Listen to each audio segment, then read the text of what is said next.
like to invite our lady principal sir to talk about this auspicious festival. और आज एक बार फिर समय बदल रहा है। Hi dears, welcome back to Ravan Ravan हूँ मैं रावण।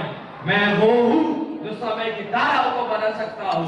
बल और शक्ति में मुझे कोई पराजित नहीं कर सकता है। देव दानव किन्नर सब मेरे समक्ष नतमस्तक खड़े रहते हैं। प्रकृति मात्र हिला देने से तीनों लोग कांप उठते हैं। हर हर महादेव, हर हर महादेव।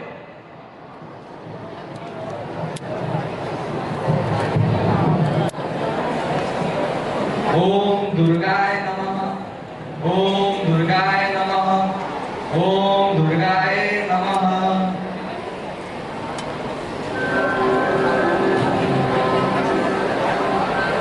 प्रणाम माते। प्रणाम नंदी।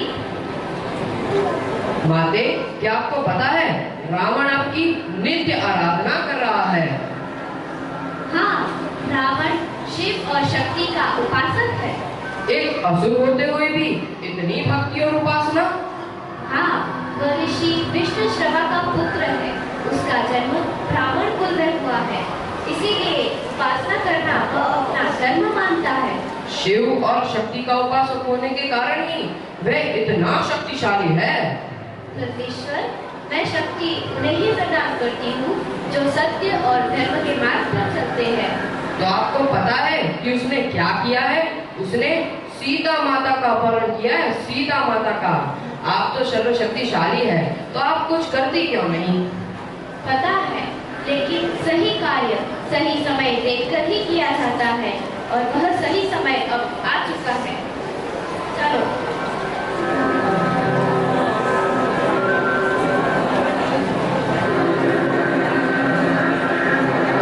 अब समय आ चुका है। वर्षा ऋतु समाप्त हो चुकी है। शरद ऋतु का आगमन हो चुका है। अब मुझे युद्ध की तैयारियां जल्द से जल्द शुरू कर देनी चाहिए ताकि हम लंका पर विजय प्राप्त कर सके और उस दुष्ट रावण को उसके पापों का दंड दे सके। नारायण नारायण नारायण नारायण। प्रणाम देवर्षि। प्रणाम प्रभु। प्रभु, रावण से युद्ध करने का यह सही समय नहीं है। आप उससे जीत नहीं सकते। परंतु क्यों? हम उससे जीत क्यों नहीं सकते? प्रभु वह देवादिदेव महादेव के भक्त है, जिसकी रक्षा खुद महादेव करते हैं। इसलिए तुम जीत नहीं सकते। तो हमें क्या करना चाहिए देवर्षि? आपको दुर्गा माँ की उपासना करनी चाहिए और उनका आशीर्वाद लेना चाहिए। वसंत ऋतु तक तो बहुत देर हो जाएगी। हमें माता की उपासना अभी शुरू करनी होगी। इस शरद ऋतु में हम माता की उपासना के लिए कुछ पुष्प ले आते हैं।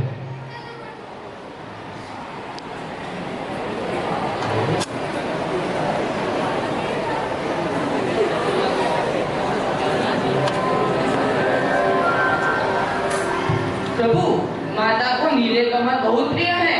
आप उन्हें 108 नीले कमल चढ़कर उन्हें प्रसन्न कर सकते हैं। नीले कमल इस ऋतु में? ये तो बड़ा कठिन कार्य है। तो फिर कमल खिलने तक की प्रतीक्षा कीजिए। नहीं, यह संभव नहीं है। हम कमल खिलने की प्रतीक्षा नहीं कर सकते। नीले कमल हम इस ऋतु में ही एकत्रित करेंगे। आज्ञा दीजिए प्रभु। प्रणाम देवर्षि। माता की उपासना हेतु मुझे 108 नीले कमल एकत्रित करने ही होंगे। इसके लिए मुझे वन को गमन करना होगा।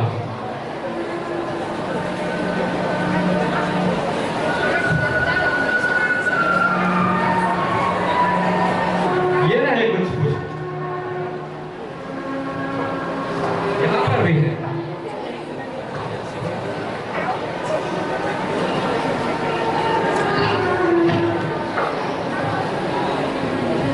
पूरे 108 पुष्प एकत्रित हो चुके हैं।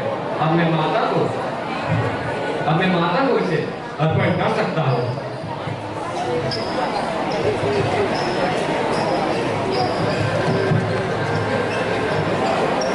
ओम दुर्गाय नमः,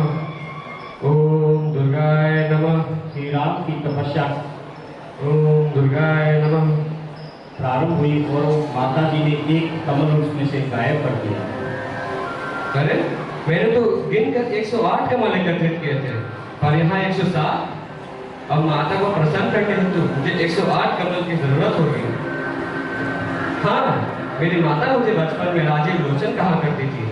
वो कहा करती थी कि मेरी आंखें नीले कमल के समान है। तो माता, मैं आपको एक कमल के रूप में अपनी एक आंख अर्पण करता हूँ। ठहरो श्री राम, मैं आपकी उपासना से अत्यधिक प्रसन्न हूँ।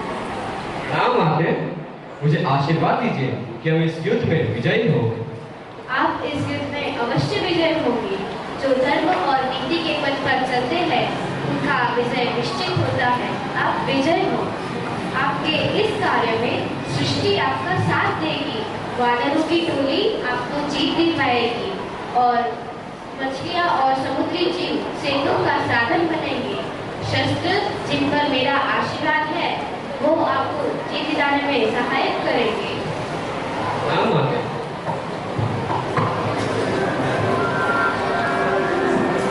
सावधान श्री राम।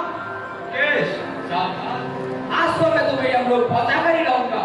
वो तो समय बताएगा कि कौन किसे ये लोग पहुंचाएगा।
माता, आपके आशीर्वाद की वजह से श्री राम की जीत हुई।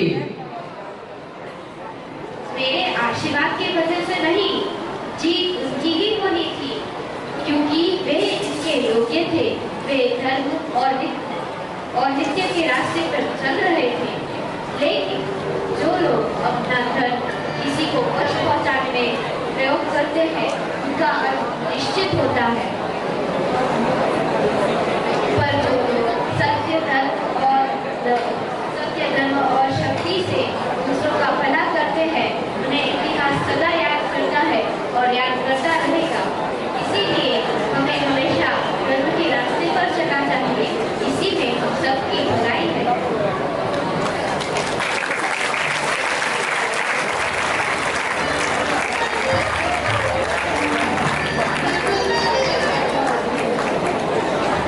Speech is a small change of silence.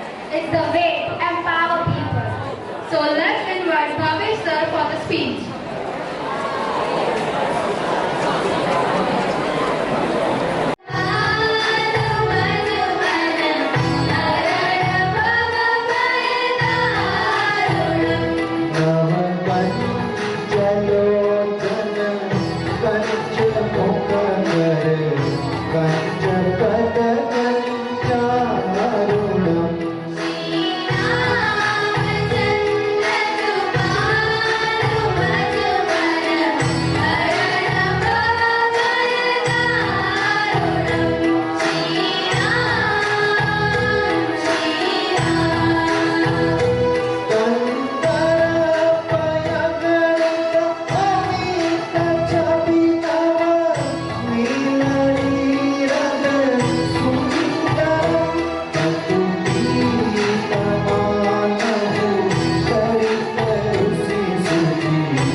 a nation of magnificent festivals celebrated in every corner of our country, all with different ethnicity and uniqueness.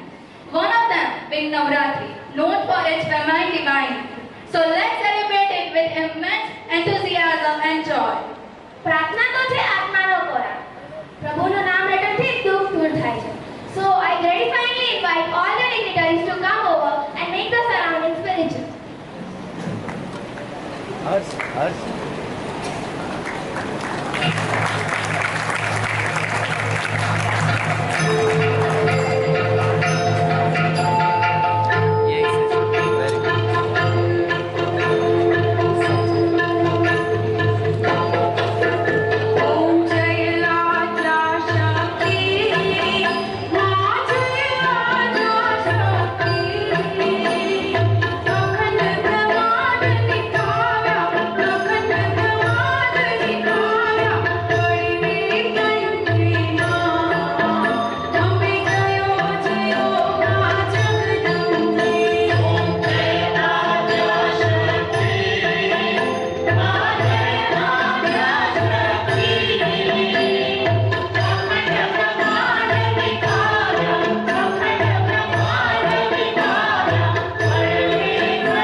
Good morning to all. Thought of the day. Navratri represents how the negativity can be conquered by the inherent qualities present in us. It means that the festival of Navratri, which represents and shows how negativity, negative people and negative thoughts of our lives can be conquered, defeated and reduced by the inherent positive qualities and abilities which are present in us. Thank you.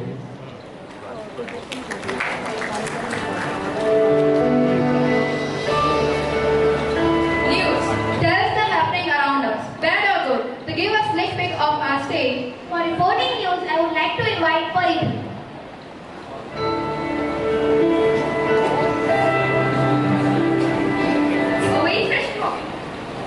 A very fresh morning to everyone present here. Myself Paridisha and I am here to acknowledge you with today's headlines.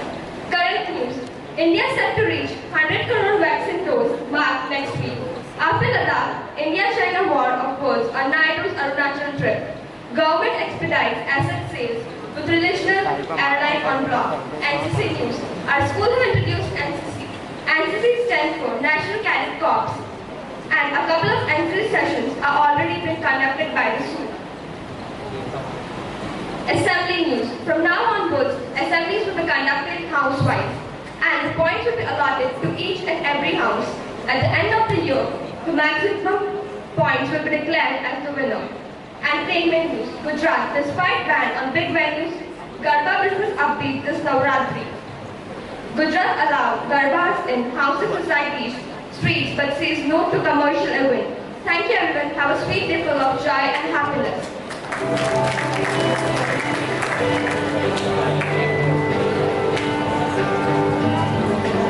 Questioning how, when, where, and being the curious cat is amazing.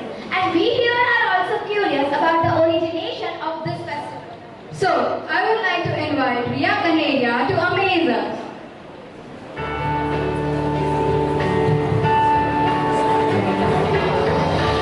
या देवी सर्वभूतेषु शक्तिरूपे संस्थिता नमस्तस्यै नमो नमः। अर्थात जो देवी माता जिनकी शक्ति पूरे ब्रह्मांड में जानी जाती है उनको हमारा प्रणाम। Navratri festival. The Navratri term is derived from two Sanskrit words, Nav meaning night and Ratri meaning nights. It generally falls in the month of September or October and is celebrated over a period of 9 nights. It also marks the victory of good over evil. The Navratri festival comes 4 times a year in India and is known by many names like Sharad, Vasant, and etc.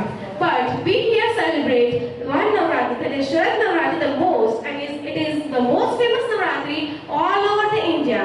The legend says that the 11th king named Mahishasur once acquired mighty powers and magic from Lord Shiva through the. He was blessed with immortality under the condition that he could be defeated only by a woman and could be killed by her. And so he was very powerful. After he became powerful, he started acting brutal for the people who worshipped lords other than him. The worried and terrified gods pleaded the Trinity, Lord Shiva, Lord Vishnu, and Lord Brahma for help. And hence Goddess Durga was created by them to be their savior. Now, there are two beliefs for the same story. Some people say that Goddess Durga looks so eternal that even Mahishasur was captivated by her beauty and desired to marry her. Goddess Durga kept a condition that if he would win against her in the battle, she would accept his proposal. And as he was overconfident, he quickly gave in. The battle lasted for 9 days, and the 10th day, the Brahmin king Mahishasur died. Whereas, on the other hand, some people believe that Goddess Durga directly went on the battlefield for the battle against Mahishasur, where the Mahishasur kept on changing his forms to confuse her. At last, when he transformed himself into a buffalo, Goddess Durga pierced his chest with her trishul. It is also said by people from old times that Goddess Durga or Durga Mata is the reincarnation of Parvati Mata, who is the wife of Lord Shiva. Now, Durga Puja is the name given for Navratri in the Western India, especially in West Bengal. Over there, celebration starts by installing pandals and idols of Goddess Durga. Garbas and Dandiyas are played by groups of people, specifically in Gujarat. People observe fast and also worship Goddess Durga by aartis. Little girls are regarded as mothers and are worshipped by distributing sweets and also gifts. At last, I would like to wind up my words by saying, फूलों की बहार और बसंत की खुशबू। आप सबको नवरात्रि का बहुत बहुत हार्दिक शुभकामनाएं। Thank you and have a nice day.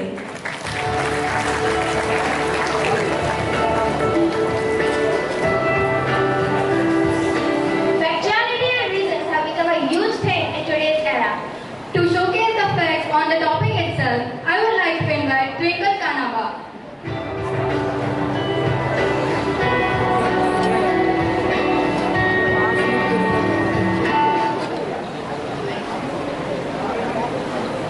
A very good morning to one and all present over here. Today I, Twinkle Kanaba, would like to tell you some amazing facts relating to the mysterious temple present in India. The very first temple is Karni Mata temple. This is located on the Bikaner side of Rajasthan. There are 1,000+ mice living there and they do not bite anyone and they are given proper food. And it is said that all those mice are living there that are the successor of Karni Mata's family who live there after being dead. And if any person kills by mistake also the mice living there, they have to donate a silver The second temple is the Balmima temple that is located at Upleda. The statues that are worshipped there are neither made by any human or not kept there by any human. It is said that all those statues which are worshipped there has naturally occurred there on its own. The next temple that comes is Gabbar. This temple is located near the Mount Ambaji on Mount Abu Road. It is said that when Ma Durga got upset from one of her devotees for disrespecting her prasad, she sat there in the mountain and in the middle of the mountain, which now have turned into a very beautiful temple. It is said that if you truly worship her and go to this temple, you can hear the sound of her spring in the cave that is just behind her statue. The next temple is Matripur Sundari temple. This is located on the Buxar side of Bihar. It is said that it was built 400 to 500 years back, and it is said that you can hear the noises of goddesses talking together in the midnight. The last one is Pavagar, which we all are familiar with. And it is said that none of the devotees can stay there during the night because the lion, that is the vehicle of pet of Ma, comes there and stays there for the whole night. Thank you and have a happy Navratri.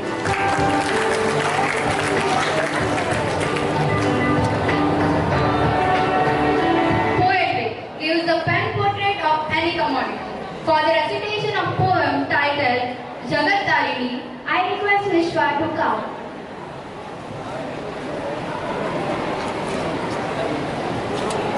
सुप्रभात। आज मैं आप सभी को एक कविता सुनाने वाली हूँ।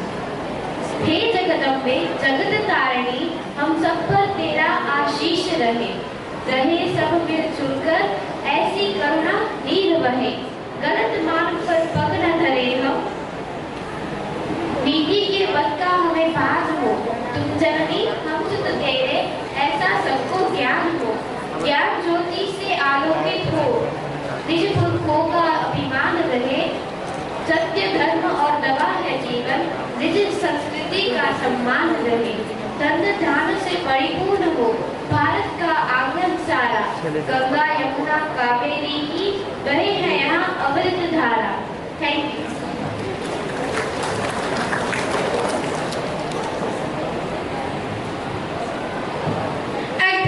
It's not about being famous, it's about exploring human souls and different characters. So, to reflect the scene, let's invite students of class 9 to come and present a skit.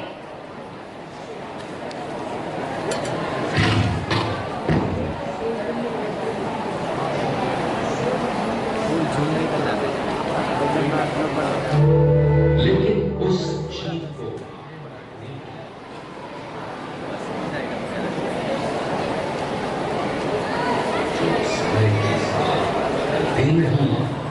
समय उन्हें और समय उन्हें बदल देता है, और आज एक बार फिर समय बदल रहा है। Hi dears, welcome back to Ravan, Ravan हूँ मैं, रावण। मैं वो हूँ जो समय की धाराओं को बदल सकता हूँ। बल और शक्ति में मुझे कोई पराजित नहीं कर सकता है। देव, दानव, किन्नर सब मेरे समक्ष नतमस्तक खड़े रहते हैं। प्रकृति मात्र हिला देने से तीनों लोग कांप उठते हैं। हर हर महादेव, हर हर महादेव।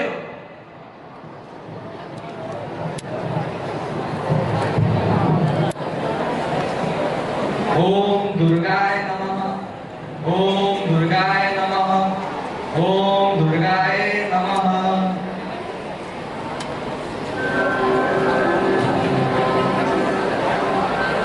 प्रणाम माते।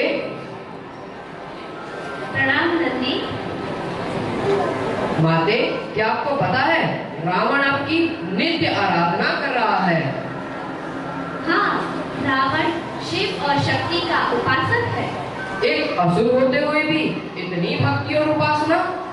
हाँ, वह ऋषि विष्णु श्रवा का पुत्र है। उसका जन्म ब्राह्मण कुल में हुआ है, इसीलिए उपासना करना वह अपना धर्म मानता है। शिव और शक्ति का उपासक होने के कारण ही वह इतना शक्तिशाली है।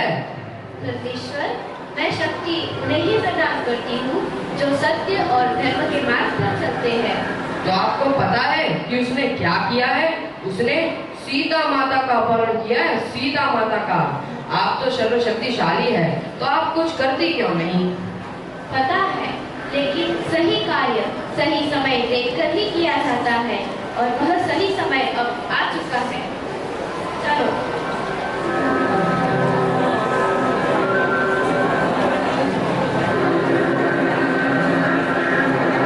अब समय आ चुका है, वर्षा ऋतु समाप्त हो चुकी है, शरद ऋतु का आगमन हो चुका है। अब मुझे युद्ध की तैयारियां जल्द से जल्द शुरू कर देनी चाहिए ताकि हम लंका पर विजय प्राप्त कर सके और उस दुष्ट रावण को उसके पापों का दंड दे सके। नारायण नारायण नारायण नारायण। प्रणाम देवर्षि। प्रणाम प्रभु। प्रभु, रावण से युद्ध करने का यह सही समय नहीं है, आप उससे जीत नहीं सकते। परंतु क्यों? हम उससे जीत क्यों नहीं सकते? प्रभु वह देवादिदेव महादेव के भक्त है, जिसकी रक्षा खुद महादेव करते हैं, इसलिए तुम जीत नहीं सकते। तो हमें क्या करना चाहिए देवर्षि? आपको दुर्गा माँ की उपासना करनी चाहिए और उनका आशीर्वाद लेना चाहिए। वसंत ऋतु तक तो बहुत देर हो जाएगी, हमें माता की उपासना अभी शुरू करनी होगी। इस शरद ऋतु में हम माता की उपासना के लिए कुछ पुष्प ले आते हैं।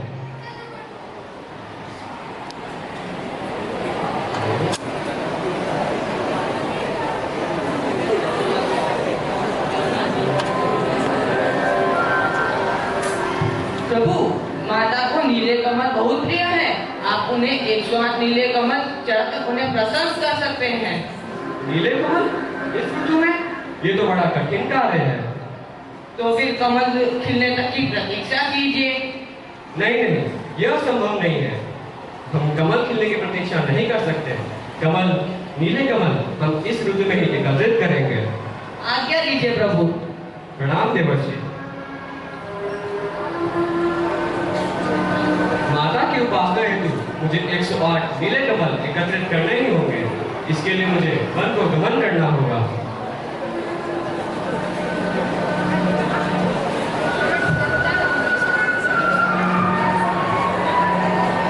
ये रहे कुछ पुष्प,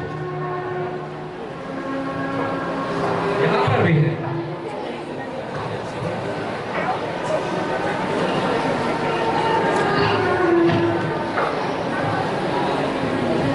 पूरे 108 पुष्प एकत्रित हो चुके हैं।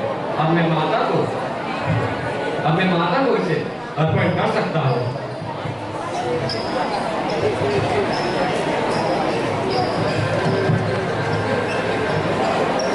ओम दुर्गाय नमः। ओम दुर्गाय नमः। श्री राम की तपस्या ओम दुर्गाय नमः प्रारंभ हुई और माता जी ने एक कमल उसमें से गायब कर दिया। अरे, मैंने तो गिनकर 108 कमल एकत्रित किए थे, पर यहाँ 107। अब माता को प्रसन्न करने हेतु मुझे 108 कमल की जरूरत होगी। हाँ, मेरी माता मुझे बचपन में राजीव लोचन कहा करती थी। वो कहा करती थी कि मेरे आंखें नीले कमल के समान है। तो माता, मैं आपको एक कमल के रूप में अपनी एक आंख अर्पण करता हूँ। ठहरो श्री राम, मैं आपकी उपासना से अत्यधिक प्रसन्न हूँ। राम माते, मुझे आशीर्वाद दीजिए कि हम इस युद्ध में विजयी हो। आप इस युद्ध में अवश्य विजय होंगे। जो धर्म और नीति के पथ पर चलते हैं उनका विजय निश्चित होता है। आप विजय हो। आपके इस कार्य में सृष्टि आपका साथ देगी। वानरों की टोली आपको जीत दिलवाएगी और मछलियाँ और समुद्री जीव सेतु का साधन बनेंगे। शस्त्र जिन पर मेरा आशीर्वाद है वो आपको जीत दिलाने में सहायक करेंगे। राम माते,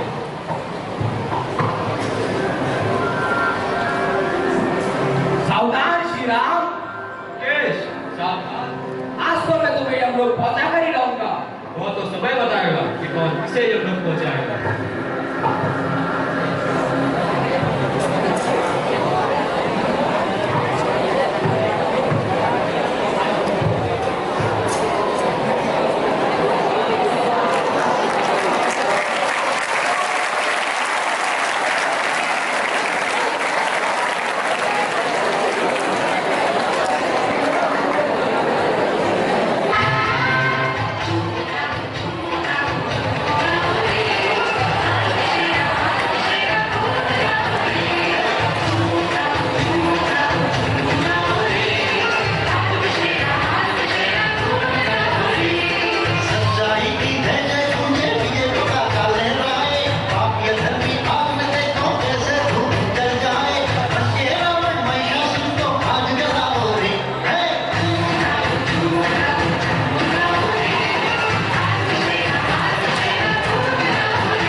माता, आपके आशीर्वाद की वजह से श्री राम की जीत हुई।